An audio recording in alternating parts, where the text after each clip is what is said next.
Commodity TV live here from the PDAC 2023 in Toronto, first day. And yeah, we had uranium and lithium before, and now we dive fully into the base and precious metal space, I would call it. And with me here is David Terry, Director of Golden Arrow Resources. David, hi, how are you doing? I'm doing fine. How are you? I'm good. How's the show so far?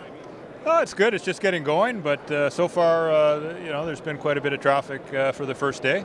Okay, yeah, cool. So Golden Arrow Resources, you are very active in the base and precious metals space in Argentina and in Chile with your flagship project San Pedro, which lies in Chile. Could you give us an insight in this project? Sure. San Pedro is a project that we acquired last year.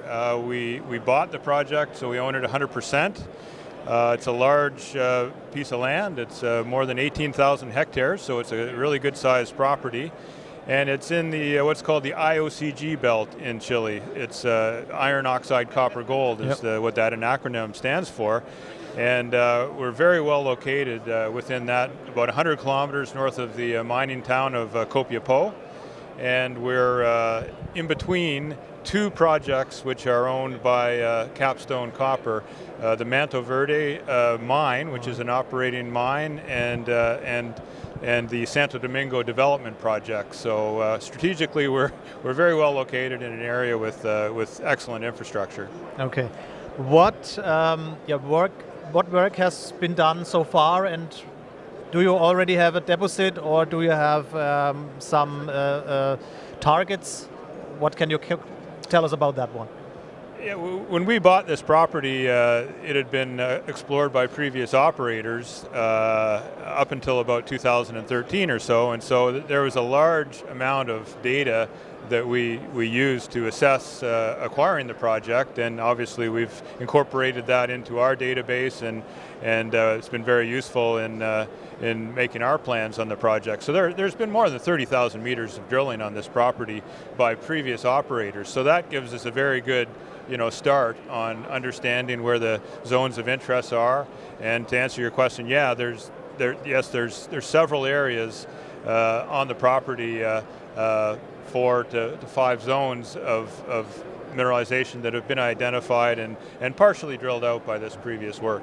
And what concrete plans do you now have for this year? So since we acquired the property, we've been spending most of our time fact-checking the database, getting out on the ground and doing surface sampling, mapping.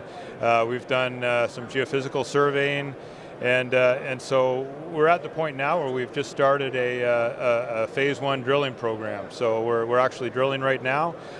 We've embarked on this initial program, which is going to be approximately 2,500 meters, drilling 7 different holes to test our theories that we've come up with on the various targets, and then based on the feedback and the results that we get from that work, we would embark on the next phase of drilling, which we're ballparking could be around 20,000 meters or up to 20,000 meters or so. Okay, so much drilling to come in this year. Much work to do. Yeah, there's a lot of work. It's a large property, and as I said, there's 4 areas where there's been drilling before, and then we've identified another one, and so a lot of the drilling is on one particular target called Rincones. And that's obviously we're going to be focusing on that, but testing some of these other areas as well. Okay, so the main focus lies clearly on San Pedro, but can you also tell us something about your other projects? Sure. We've been active in Argentina really since this company was formed in 2004, and so we've done a lot of excellent work in Argentina. We've assembled a large portfolio of properties. We continue to explore on some more early stage precious metal properties in Argentina, and we've got a couple of joint ventures on properties that we've worked up to a certain stage, and we've brought in partners to help fund the work.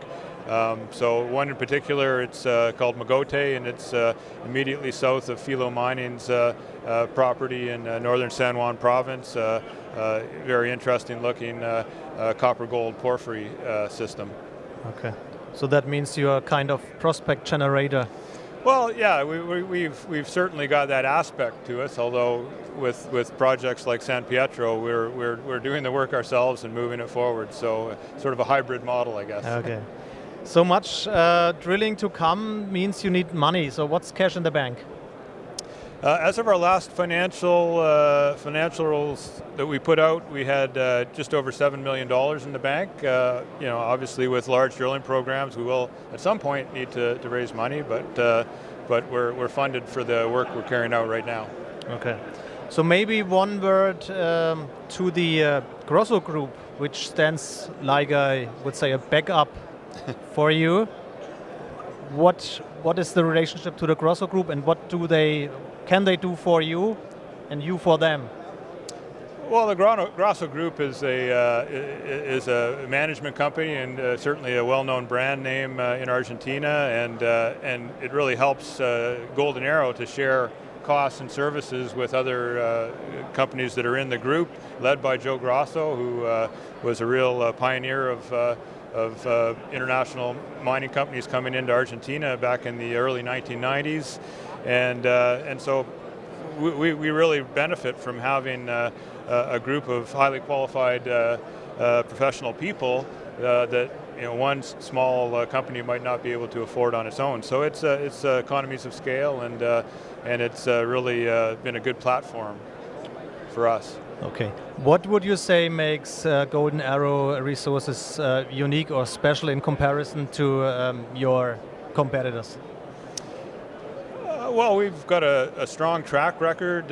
We discovered a deposit called Chinchillas, which is a silver lead zinc deposit in northern Argentina that we advanced through discovery, initial resource, PEA, and pre-feasibility study, and ultimately ended up selling it to SSR Mining. So we've got a track record of discovering and advancing projects, and that's what we're focused on with the San Pietro project. Okay. Good, David. So that sounds great to me. Thank you very much for this insight in your company, and all the best for the drilling programs in 2023. Well, thank you. Thank you very much. Yeah, that was David Terry, the director of Golden Arrow Resources. You heard it, much news flow to come this year.